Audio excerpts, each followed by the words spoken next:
ఓం సాయిరామ్. సమర్థ సద్గురు సాయినాథ్ మహారాజ్కి జై. సాయి భక్తులందరికీ నమస్కారం అండి. మన బాబా గారి దయ వల్ల మనందరం బాగుండాలి, సంతోషంగా ఉండాలి అని చెప్పి మనస్ఫూర్తిగా కోరుకుంటూ ఈ రోజుటి వీడియో స్టార్ట్ చేస్తున్నాను ఫ్రెండ్స్.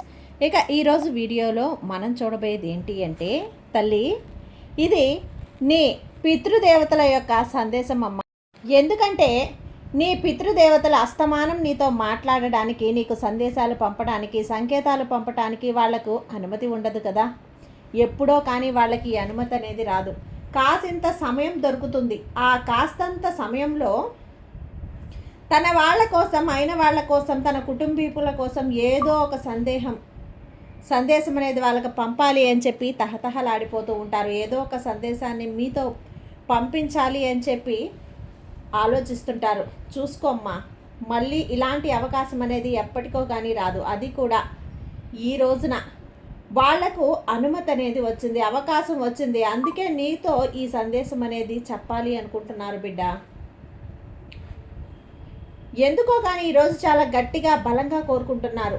వాళ్లకు ఉన్నటువంటి ఆ రవ్వంత సమయాన్ని కూడా ఈరోజు నీకు సందేశాన్ని పంపడానికి ఉపయోగిస్తున్నారు. ఈ సందేశాన్ని వదులుకోకు. తర్వాత వాళ్ళ మనసు బాధపడుతుంది, వాళ్ళ ఆవేదన చెందుతారు తల్లి, కలత చెందుతారు. ఎందుకంటే ఎక్కడ ఉన్నా వాళ్లకు మనశ్శాంతి ఉండదు. నువ్వు కోరుకునేదేంటి? నా పితృదేవతలకి కాసింత మనశ్శాంతి ఉంటే బాగుంటుంది, వాళ్ళు బాగుండాలి అని చెప్పి మనల్ని ఆశీర్వదిస్తే చాలు అని నువ్వు కోరుకుంటావు కదా. వాళ్లకు ఆ మనసుకి ప్రశాంతత, నెమ్మది రావాలి అంటే ఈరోజు నువ్వు ఖచ్చితంగా వింటేనే, వాళ్ళు ఏం చెప్పాలి అనుకుంటున్నారో అది నువ్వు తెలుసుకుంటేనే వాళ్ళ ఆత్మకు శాంతి దొరుకుతుంది బిడ్డ అంటూ బాబాగారు ఈరోజు మన కోసం తీసుకొచ్చిన ఈ సందేశాన్ని వినే ముందుగా, మన ఛానల్లో ఫస్ట్ టైం కనుక ఈ వీడియోని చూస్తూ ఉన్నట్లయితే ప్లీజ్ సబ్స్క్రైబ్ చేసుకోండి ఫ్రెండ్స్. వీడియో నచ్చితే కనుక లైక్ చేసి సపోర్ట్ చేయండి. ఇక వీడియోలోకి వెళ్ళబోయే ముందుగా ఒక్కసారి, ఎక్కడెక్కడో మీరు జ్యోతిష్యం చెప్పించుకొని తృప్తి చెందకుండా, మనశ్శాంతి అనేది లేకుండా, మీ సమస్య అనేది, ప్రాబ్లంకి ఆ సొల్యూషన్ అనేది దొరక్క మీరు అసంతృప్తిగా బాధపడుతూ ఉన్నట్లయితే ఒక్కసారి మనకు బాగా తెలిసినటువంటి గురువుగారు శ్రీ షిరిడి సాయిబాబా ఆశీస్సులతో జ్యోతిష్యం చెప్తున్నారు గురూజీ సుబ్రహ్మణ్యం రాజు గారు. Contact number 9908224144. ఈ గురువుగారు నెంబర్ 1 వశీకరణ స్పెషలిస్ట్. మీ యొక్క ప్రతి సమస్యకి కూడా పరిష్కారం అనేది చూపిస్తారు. అన్ని విషయాలను కూడా ఫోన్లో స్వయంగా గురువుగారే మాట్లాడతారు. ప్రేమ, పెళ్లి, భార్యాభర్తల మధ్య సమస్యలు, స్త్రీ మరియు పురుషుల వశీకరణం చేయబడును. చెడు గృహ ప్రయోగాలకు నివారణ చేయబడును.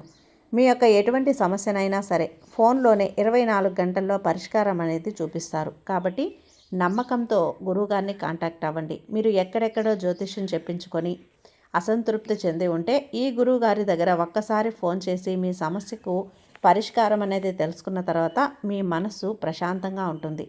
కాబట్టి నమ్మకంతో కాల్ చేయండి గురువుగారికి. సుబ్రహ్మణ్యం రాజు గారు, నెంబర్ 1 వశీకరణ స్పెషలిస్ట్. Contact number 9908224144. వీడియోలోకి వచ్చేస్తే, బిడ్డ నీతో ఏదో చెప్పాలి, ఏదో మాట్లాడాలి అని చెప్పి నీ పితృదేవతలు ఎంతగానో తహతహలాడిపోతున్నారు, బలంగా కోరుకుంటున్నారు. గట్టిగా నీతో ఏదో చెప్పాలని నిర్ణయించుకొనే ఈరోజు ఈ సందేశాన్ని నా ద్వారా పంపిస్తున్నారమ్మా. వాళ్లకు నేరుగా నీతో మాట్లాడే అవకాశం లేదు కాబట్టి నన్ను ప్రాధేయపడితే నా ద్వారా నీకు తెలియజేస్తున్నాను. కాబట్టి జాగ్రత్త తల్లి, విడిచిపెట్టకు. ముఖ్యమైన సందేశం, చాలా చాలా ముఖ్యమైన సందేశం. ఇది విన్నావంటే గనక నీ కళ్ళల్లో కన్నీరు ఆవిరైపోతుంది. అలాంటి ఒక సందేశంతో వచ్చానమ్మా. జాగ్రత్త తల్లి. నాకు తెలుసు నీ బాధ.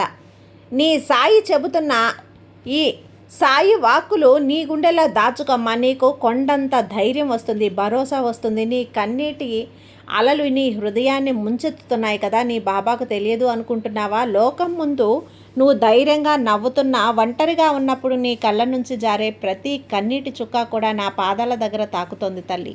నువ్వు అమితంగా ప్రేమించిన, నిన్ను వదిలి వెళ్ళిన ఆ ఆత్మ కోసం నీ గుండె ఎంతలా తల్లడిల్లిపోతుందో నాకు తెలియదు అనుకుంటున్నావా? నేను సర్వాంతర్యామిని, ప్రపంచమంతా కూడా నేను చూడగలను. అలాంటి నేను నిన్ను చూడలేనా?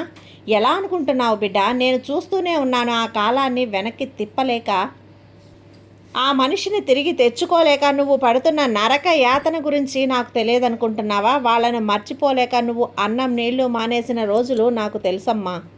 నిద్రలేని రాత్రిలో కూడా నాకు తెలుసు. కానీ ఒక్కటి గుర్తుపెట్టుకో, మరణం కేవలం శరీరానికే కానీ నువ్వు చూపించిన ప్రేమానురాగాలకు కాదు. ఈ ఒక్క మాట, ఈ ఒక్క విషయం కూడా నువ్వు చక్కగా గుర్తుపెట్టుకోవాలి తల్లి. ఎందుకని అంటే నీ బాబా చెప్తున్నాను కదా, ఈ మాటలన్నీ శ్రద్ధగా ఆలకించు. నీ మనసులోని ఆవేదన, నీ కళ్ళల్లోని కన్నీరు నా దృష్టికి రాకుండా పోతాయా? నీ హృదయం ఎవరి కోసమైతే తల్లడిల్లిపోతుందో, ఏ ఇష్టమైన వ్యక్తి కోల్పోయి నువ్వు ఒంటరితనాన్ని అనుభవిస్తున్నావో ఆ బాధనంతా కూడా నేను చూస్తున్నాను బిడ్డ. నీ కన్నీళ్లను చూశాను. నీ గుండె లోతుల్లో పొరలుగా ఊబికి వస్తున్నటువంటి ఆ దుఃఖం తెలుసు, కన్నీళ్లు తెలుసు. అయితే ఈ ఒక్క సందేశం కూడా నీ పూర్వీకులు నీకు ఇవ్వాలనుకుంటున్నారు తల్లి. నేను మళ్ళీ వస్తానమ్మా, నీతోనే ఉంటాను, భయపడకు అంటూ నీకు అభయహస్తం ఇవ్వమంటున్నారు, నీకు ధైర్యాన్ని ఇవ్వమంటున్నారు. నువ్వు కోల్పోయినటువంటి ఆ వ్యక్తికి నీపైన, నీ కుటుంబం పైన ఉన్నటువంటి ప్రేమ బాధ్యతల్లో ఇంకా తీరలేదు బిడ్డ. నిన్ను వదిలి వెళ్ళిన ఆ జీవుడు మళ్ళీ అదే కుటుంబంలోకి తిరిగి రావాలని ఎంతగానో బలంగా కోరుకుంటున్నాడు. కాలచక్రం మారుతోంది. నీ ఇంట్లో లేదా నీ వంశంలో త్వరలోనే ఒక కొత్త ప్రాణం అనేది, రూపం అనేది ఆ వ్యక్తి మళ్ళీ తిరిగి జన్మించబోతున్నాడు. ఈ సాయి మాటపై నమ్మకం ఉంచు. వాళ్ళు నీ చెంతకే వస్తున్నారు. అయితే ఇక్కడ ఒక్క విషయం ఉంది తల్లి. వారు నిన్ను వదిలి వెళ్ళిన ఆ తర్వాత ఆ వ్యక్తి ఆకలితోనో లేదా తీరని కోరికలతోనో వాళ్ళు అల్లాడిపోతున్నారు. తమకు ఇష్టమైన ఆహార పదార్థాలు కానీ లేకపోతే కోరినటువంటి కోరికలు కానీ ఏమనిపిస్తున్నాయి? వారి ఆత్మకు శాంతి కలగాలని నువ్వు మనస్ఫూర్తిగా ప్రార్థించు. ఒకవేళ వాళ్ళు నీ కలలోకి వచ్చి ఏమైనా అడిగితే మరుసటి రోజు ఉదయాన్నే వారికి ఇష్టమైన ఆహారాన్ని నైవేద్యంగా పెట్టు. అది వారి ఆత్మకు ఎంతో తృప్తినిస్తుంది. ఎందుకంటే ఆ బంధం తెగిపోలేదు తల్లి. నేను వారిని మళ్ళీ నీ చెంతకే చేరుస్తున్నాను. నువ్వు కూడా రాత్రి పగలు ఏ వ్యక్తినైతే తలుచుకుంటూ ఉన్నావో, ఆ వ్యక్తితో కుమిలిపోతున్నావో, ఆ జీవుడికి నీపైన, నీ కుటుంబం పైన ఉన్న మమకారం, ఆ పాశం అన్నది విడిపోలేదమ్మా. నిన్ను ఒంటరిగా వదిలేసి వెళ్ళిపోయాననే బాధ వాళ్ళకి తినేస్తుంది. ఆ బాధ్యత ఆత్మని ఇంకా వెంటాడుతూనే ఉంది. నా మాటపై నమ్మకం ఉంచు బిడ్డ. నా భక్తుల ఇళ్లలో లోటనేదే ఉండనివ్వను. కాలచక్రం అనేది తిరుగుతూ ఉంటుంది. నీ వంశంలోనో, నీ గర్భంలోనో, లేదా నీ అత్యంత ఆప్తులైన వారి రూపంలోనో, బిడ్డల రూపంలోనో ఒక పసి ప్రాణమై అమాయకపు నవ్వులతో ఆ వ్యక్తి మళ్ళీ తిరిగి జన్మించబోతున్నాడు. ఇది నా విధిరాత. వాళ్ళు మళ్ళీ నీ చేతుల్లోకి వస్తారమ్మా. నువ్వు మళ్ళీ వాళ్ళని గుండెలకు హత్తుకుంటావు. అప్పటి వరకు కూడా ఈ సాయిని నమ్ము బిడ్డ. ఓర్పు వహించు. ఇక్కడ ఒక్క విషయం, తల్లివారు తన ఆకలి గురించి నీతో చెప్పాలి అని చెప్పి అనుకుంటున్నారు. వారి ఆకలిని తీర్చి ఆత్మకు శాంతినివ్వు. ఇక్కడ ఆకలి అంటే వాళ్లకు చెయ్యాల్సినటువంటి కర్మలు నువ్వు చేయటం లేదేమో, ఆ కర్మలు అప్పుడు నువ్వు పెట్టేటువంటి ఆ మెతుకులే వారి ఆకలిని తీర్చేస్తాయి. కాబట్టి జాగ్రత్త. అలా నీ పితృదేవతలకు సంబంధించినటువంటి స్వర్గస్థులైనటువంటి ఆ వ్యక్తులకు నువ్వు కార్యాలు ఏవైనా సరే ఏమైనా చేయలేదేమో చూడు. అలా చేయకపోతే ఆ ఆత్మ మళ్ళీ ఆ జీవుడు ఆకలితో అల్లాడిపోయి అలమటించిపోతాడు. అదే స్థితిలో తను ఇప్పుడు మరి నీ తప్పేంటో కూడా నువ్వు ఒక్కసారి ఆలోచించుకొని సరిదిద్దుకో. భూమిపై ఉన్నప్పుడు కొన్ని తీరని కోరికలతో వారికి ఇష్టమైన ఆహార పదార్థాలను అనుభవించడానికే ఆ జీవుడు కన్ను మూస్తాడు.